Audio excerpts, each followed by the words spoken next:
इतने बड़े पद पर हम रह चुके हैं और आप हमें पीछे बिठा रहे हैं। इससे बढ़िया तो हम घर बैठे अपने और लाइव टेलीकास्ट देखे। तो सुशील मोदी कहते हैं I can feel you bro. कि जो एक सीएम का प्रोजेक्शन चेहरे का हो रहा था उनका, वो अब रुक जाएगा, उस पर विराम लग जाएगा। सम्राट चौधरी एक समय में उपेंद्र कुशवाहा को प्याजू मुसलमान कहे थे, आज वही प्याज जैसे हो गए कि सम्राट चौधरी की तासीर से भाजपा में ही किसको किसको समस्या है।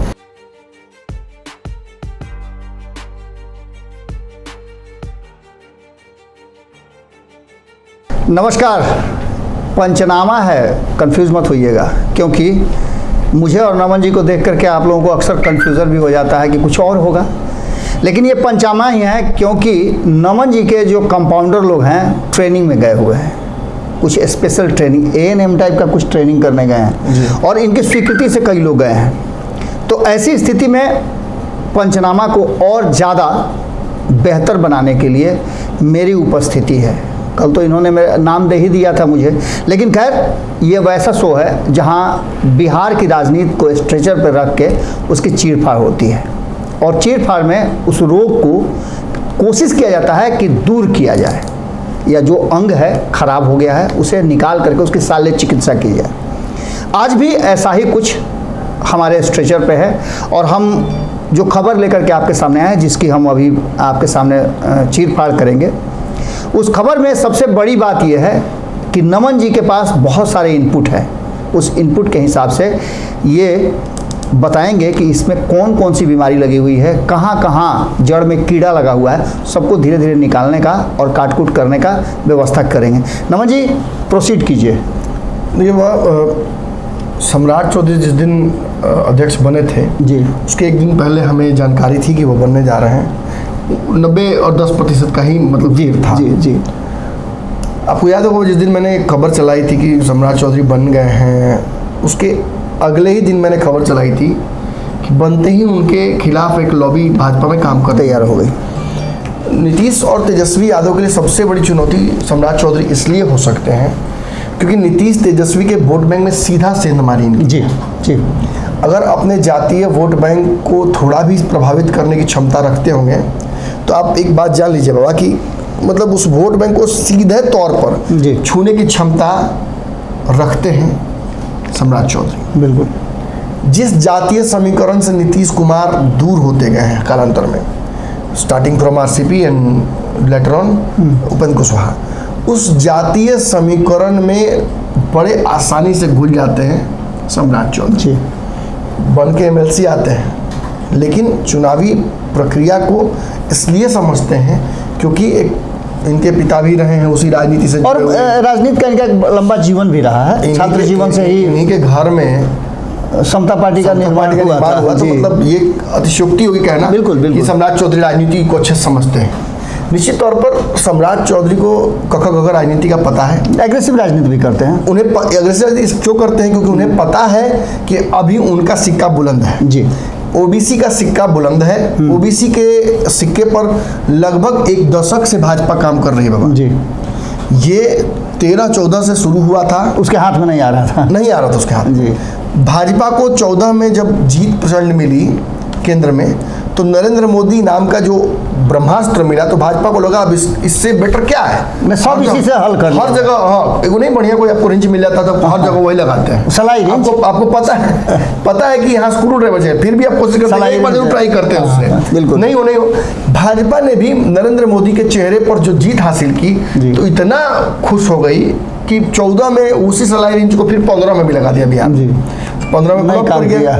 भाजपा को इस बात का एहसास हो गया था 15 में कि ये रणनीति काम नहीं करेगी। और नीतीश तेजस्वी से अगर लड़ना है एक साथ, दोनों एक साथ हैं, तो वैसी स्थिति में आपको बदलना पड़ेगा। भाजपा ने रणनीति बदलकर बाबा, भाजपा ने प्रयास किया कि ठीक है तो कौन हमको रोक दे रहा है, नरेंद्र मोदी को कौन वोट नहीं दे रहा है हिंदू, OBC पकड़ा है पहले, ये वो बड़ा वोट बैंक है, यादव जी लोग छटक रहा है, ये कहीं जा ही नहीं रहा है, खाली यादव खोज रहा है, खाली लालू यादव को चिंता है लोग। फिर मुसलमानों का एक बड़ा वोट बैंक था जिसको कभी भाजपा छू नहीं सकती है, तो भाजपा मुसलमानों के वोट बैंक का तो जुगाड़ ABCD से कर दिया। अब हम नहीं जानते ABCD क्या होता है, आप समझिए। लेकिन जो यादव वोट बैंक है इसको साधने के लिए अपने पहलवान उतारे।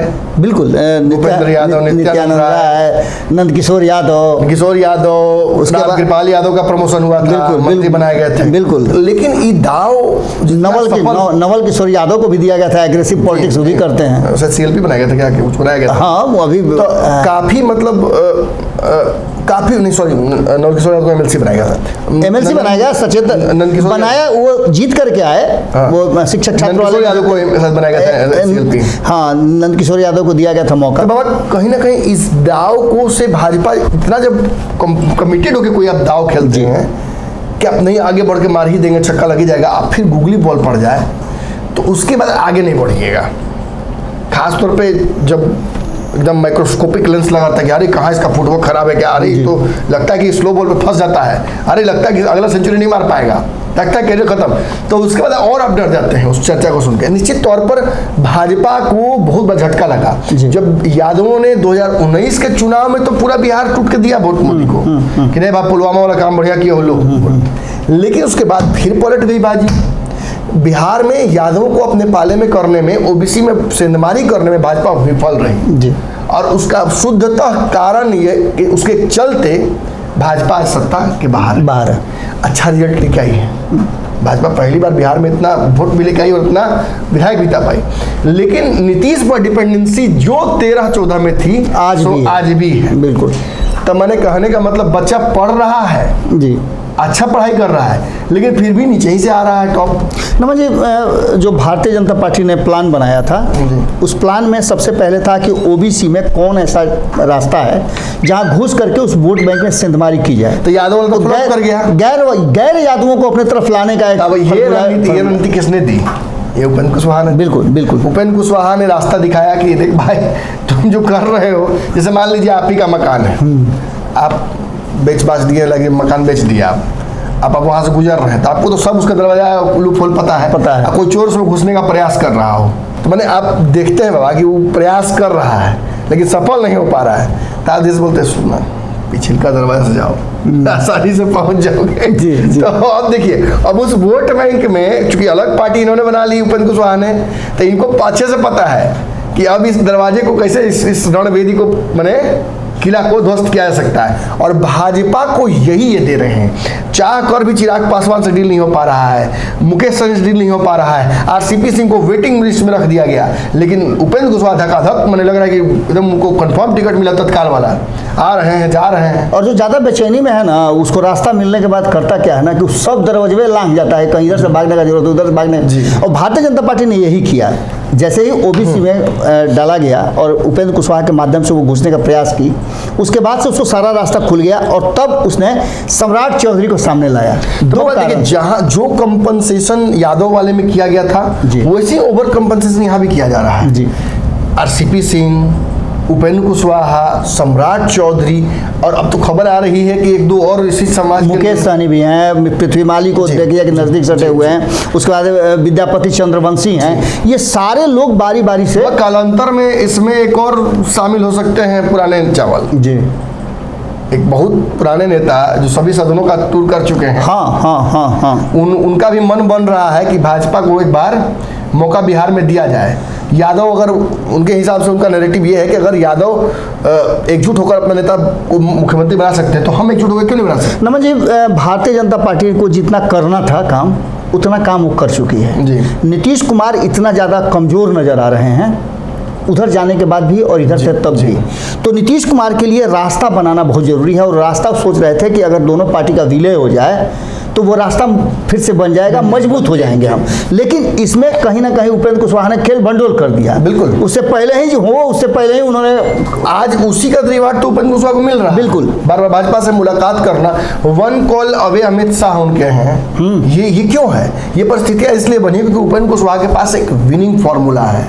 उपेंद्र कुशवाहा उस विनिंग फॉर्मूले के खुद खिलाड़ी भी है जी। और अब जो नया परिस्थिति पैदा हुआ है नमन जी, उसमें सम्राट चौधरी जिस तरह की राजनीति कर रहे हैं, जितना एग्रेसिव हैं उनके एग्रेशन को लेकर के भारतीय जनता पार्टी के कई शीर्षस्थ नेता जो नीतीश कुमार की मानसिकता को जानते हैं, उनके तासीर को जानते हैं, उनके साथ लंबा राजनीति कर चुके हैं, उन लोगों का कहना आपने देखा होगा कि हाल फिलहाल में उन सारे नेताओं को उतार करके और पार्टी का मैंने बहुत लोगों से बात करते आपको देखा है, फेसबुक पर, फोन पर जी, सामने से भी कई लोगों से बातचीत करते हैं, मैंने ऑब्जर्व किया इस दौरान। मैं लगातार इस बात को समझने की कोशिश कर रहा हूँ कि सम्राट चौधरी को लेकर भाजपा कैसे रिएक्ट कर रही है। लगभग जितने नेताओं से आप बात करते हैं, चाहे वो नए भाजपा ज्वाइन करने वाले हों या पुराने चावल हों, सभी मन में एक संशय है सम्राट चौधरी को लेकर, या हिचक है या डर है, या हो सकता है कि एक नहीं होता कि एक व्यक्ति का स्वैग ही ऐसा होता है, तासीर ही ऐसी गर्म होती है कि आप उसमें हचकते हैं। अब प्याज किसी का क्या बिगाड़ा है, लहसुन किसी का क्या बिगाड़ा है, लेकिन तासीर इतनी गर्म है कि बहुत सारे लोग अवॉइड करते हैं, और खास करके एक खास समुदाय, मतलब ब्राह्मण जो कहा जाता है कि साधु समुदाय जो है वो तामसी चीज से दूर रहते हैं लोग। कहीं ना कहीं जो देखिए, जो सम्राट चौधरी एक समय में उपेंद्र कुशवाहा को प्याजू मुसलमान कहे थे, आज वही प्याज जैसे हो गए। बिल्कुल, भाजपा के लिए बहुत उपयोगी हैं, भाजपा के इस छौका में खूब टेस्ट बढ़ा रहे हैं। एक जगह जाकर के चेकमेट करते रहे ना जी, उनके एग्रेशन को लेकर के कहा, आपने कहानी सुनी होगी, कहावत सुना होगा, तो एग्रेशन हुआ, कहाँ सम्राट चौधरी किसी को थप्पड़ियाते चल रहे हैं, कहाँ किसी को उठ के भागी है।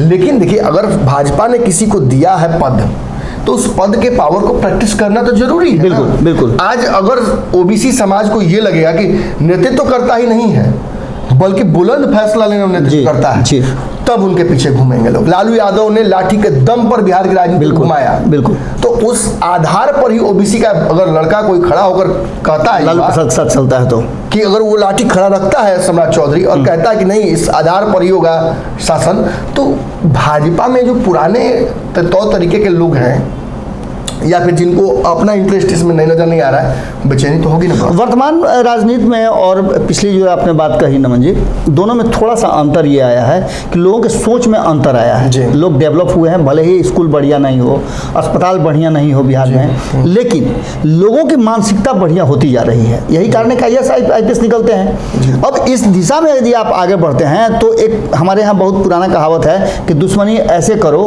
कि जब सामने गुंजाइश रह जाए दोस्ती का।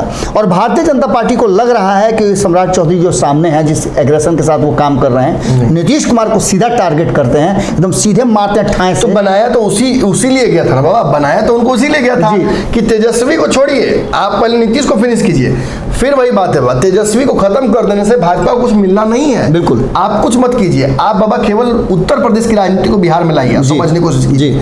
भाजपा सीधे तौर पर चाहती तो समाप्त करने की कोशिश कर सकती थी अखिलेश सिंह जी, मुलायम सिंह वाला सेम नैरेटिव वहां है, बिल्कुल, जैसे मुलायम सिंह वैसे लालू यादव, लेकिन भाजपा ने उनको खत्म नहीं किया, मायावती को खत्म किया।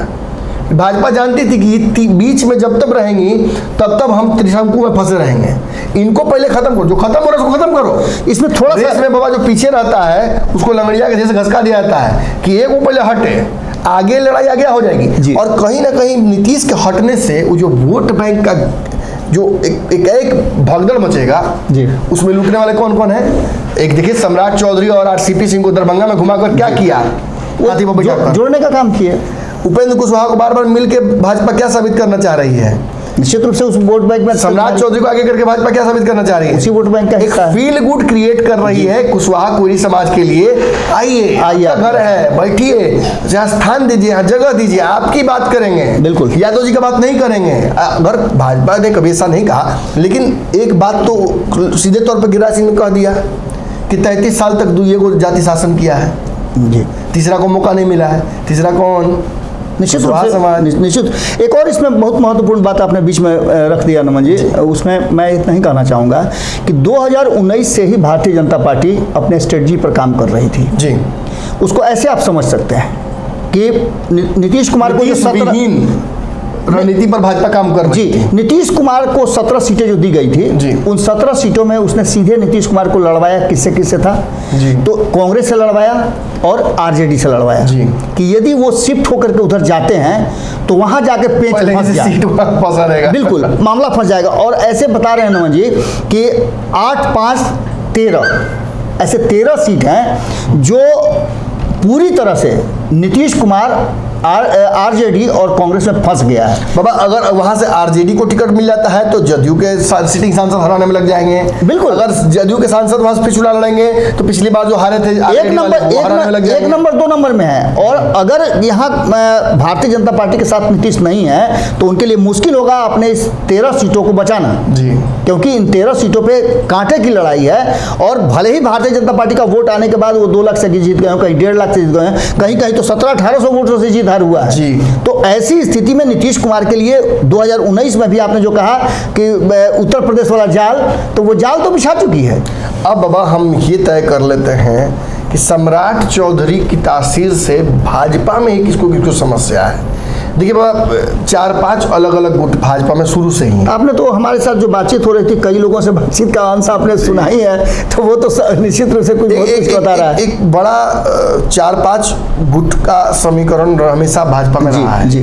कौन कौन से लोग? पहला ग्रुप जो ये मानता है कि वो कोर वोटर है भाजपा का जी, और उसको रिप्रेजेंटेशन नहीं मिलता है। बिल्कुल।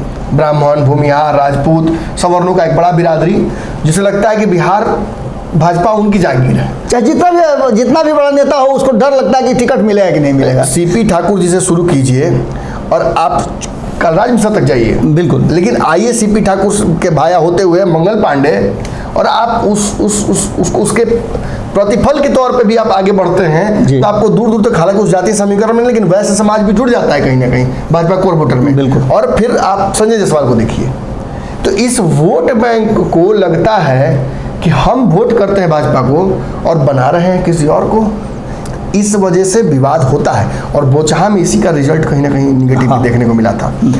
आगे इस समीकरण के कई नेता, मैं नाम किसी एक का लेकर यहाँ हल्की नहीं करना चाहूँगा चर्चा को, हम किसी का नाम नहीं लेंगे इस पूरी चर्चा में। 1 दर्जन ऐसे नेता हैं, दर्जनों नेता ऐसे हैं जो पुराने हैं, जो छाटे हुए हैं जी, या साइडलाइन है, या जिनको भाजपा ने कह दिया कि आपको एक और जिम्मेवारी अलग देंगे, आप इस पे से ध्यान हटाइए। बिल्कुल। लेकिन बालक मन राजनीति में वहाँ से हटने का जिस मन जगह कह दीजिएगा कि इस वाला मिठाई छोड़ के आप जो खाना बस वहीं, तो अब उसी मिठाई में मन फंस जाता है। बिल्कुल। और इसी कारण से बाबा इस बार भी और नाम चल रहा था, फंसे का है ना, पुराना हलवाई जो है वो नजर आ जाए तो निश्चित रूप से उसका मिठाई का टेस्ट जो है उस समय भी मुंह में आ जाता है, मुंह में आ जाता है। तो कहीं ना कहीं बाबा कि इस वजह से चर्चा देखिए था, आपने देखा था कि एक तरफ जहां लौकुश समीकरण के अध्यक्ष बनने वाले हैं, चर्चा उड़ रही कि भूमिहार समाज से बनेंगे, नाम तक फाइनल चल रहा था, एयरपोर्ट पे स्वागत करने के लिए लोग चले गए थे।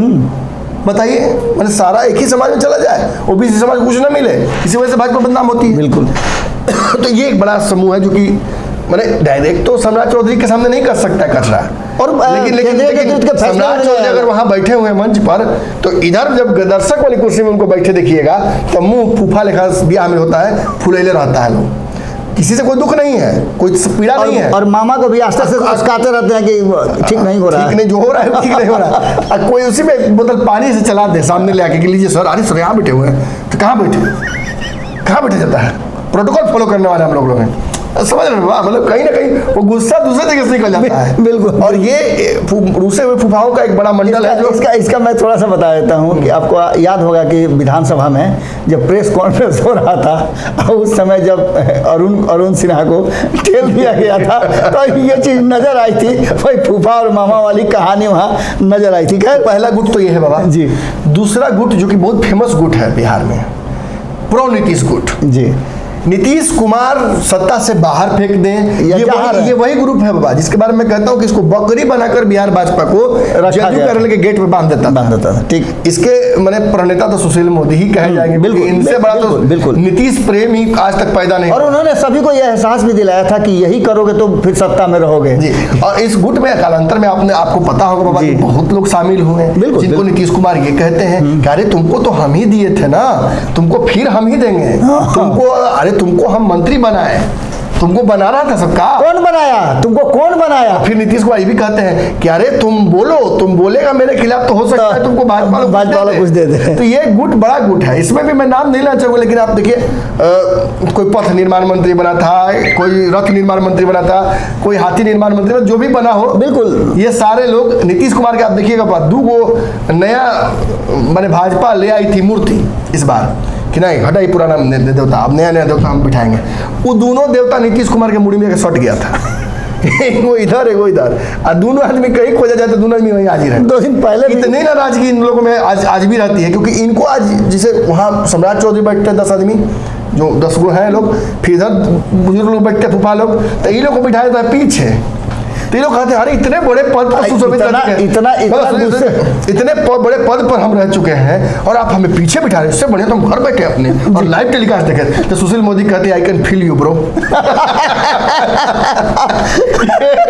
ये दरअसल बिहार की राजनीति में और भाजपा की राजनीति का ये विडंबना शुरू से रहा है। सही बात। अरे जितने जल्दी से इन लोगों को पैदा किया गया था उतने जल्दी पहलवान बनाया गया और उतना ही जल्दी इन लोगों को छुट्टी भी दे दिया गया। मतलब कहीं ना कहीं ये नीतीश प्रेम का ये क्या उसको कहते हैं आप, ये नीतीश पराकाष्ठा नहीं, नीतीश प्रेम के चक्कर में नहीं, ये अपना मैंने जहर भी निकल लेना। हाँ, नीतीश प्रेम में ये सारे लोग बाई प्रोडक्ट मैंने हो गए। बिल्कुल। और ये भी एक बड़ा ग्रुप है और इस ग्रुप से भी बच के रहना होगा। सम्राट चौधरी लगातार चल रहा है फील्ड जी।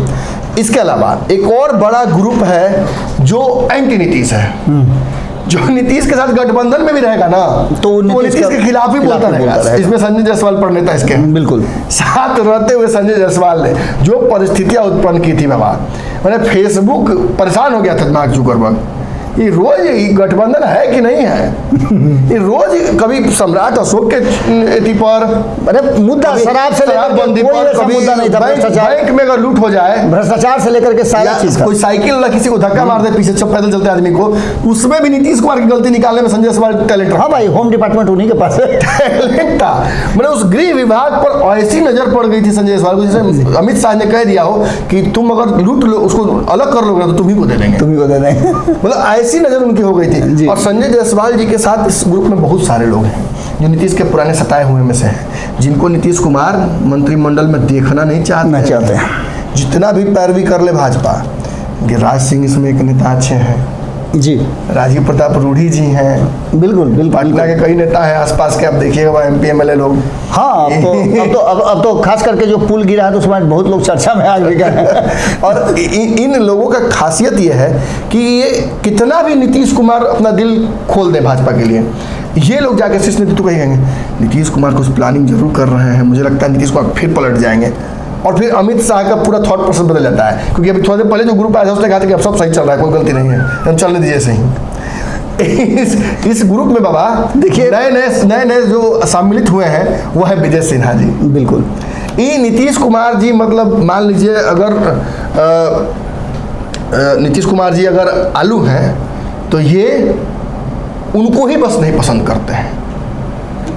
ये दोनों जो हमको शुगर है भाई, हम नहीं खा सकते। दोनों को सामने जो किया गया है, ये दोनों ही ऐसे शख्स हैं भारतीय जनता पार्टी के, दोनों को ही नहीं पसंद करते हैं नीतीश कुमार, और इन दोनों को सामने ला दिया गया है। ऐसी स्थिति में सम्राट चौधरी वाली बात फिर भी एडजस्ट हो जाए, एडजस्टेबल है, क्योंकि सम्राट चौधरी तो विजय सिन्हा को हाँ बोल दिए थे, विजय सिन्हा वाला बेचैन मत होइए, एडजस्ट होने वाला नहीं है। विजय सिन्हा का जो पैथोलॉजिकल हेट्रेड है नीतीश कुमार के खिलाफ, लखीसराय से शुरू हुआ ये मामला, जो कि ललन सिंह के चलते मैंने विवाद उत्पन्न होता है, वो आ जाता है सदन तक, और सदन में नीतीश कुमार जिस लहजे में विजय सिन्हा को बोल रहे थे, वो उसके बाद 10 बार जो जाके अमित शाह से मुलाकात की तो उस बीच में ये भी बेचैनी बढ़ा रही थी नीतीश कुमार की। और नीतीश कुमार बार बार कहते हैं सम्राट चौधरी के बारे में, अरे ये तो हमारे यहाँ भी था, मैंने थोड़ा सा नॉर्मल हो जाओ हम लोग फिर। एक और बड़ा ग्रुप है बाबा जी, जो पुराने चावल लोग थे, जो अच्छा, जो किसी लोगों को 2013 में मंत्रिमंडल से बाहर कर दिया गया था, जो नीतीश के से प्रेम भी करते हैं और भाजपा कहेगी तो नीतीश से दुश्मनी भी कर लेंगे,